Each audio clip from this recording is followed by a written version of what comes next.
Well, we've covered the 5 myths. In conclusion, do you have any final remarks you would like to add?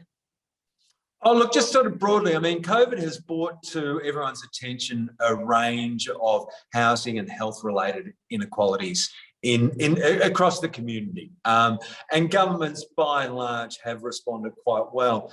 But we still find that media, policymakers, and to a certain extent, some agencies seem to be obsessed with the visibly homeless.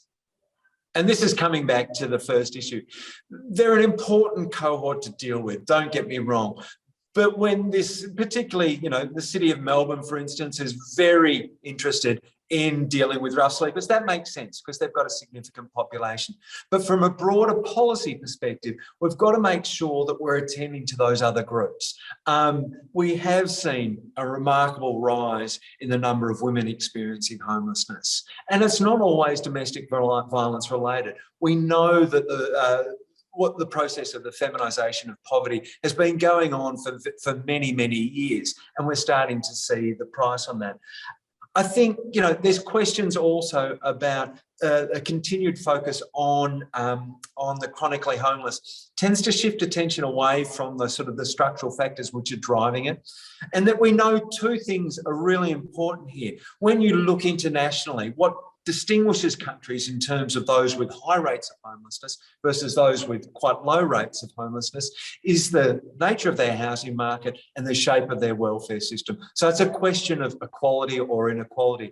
Countries which have got strong safety nets and which have robust housing markets where there is sufficient supply of affordable housing have very low rates of homelessness.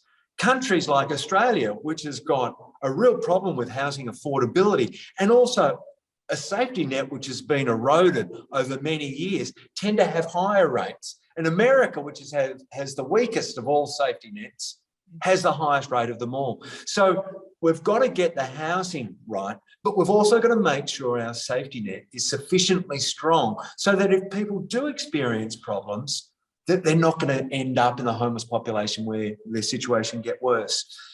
And again, COVID provides some really illuminating information or experiences around this. When we boosted the rate on JobKeeper and JobSeeker, what we started to see was people who'd been living under the poverty line because they were just relying on the government benefits as they were at that stage, talked about being able to eat properly.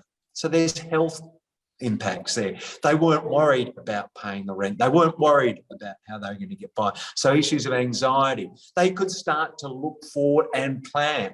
So getting these 2 things is right. And this means that we've got to understand homelessness as something that is driven not by individual characteristics, but something that is structured into the way we set up our housing markets and we design our welfare systems. In short, we can do better. We can put more affordable housing out there and we can have a much more sensitive welfare system than we currently have.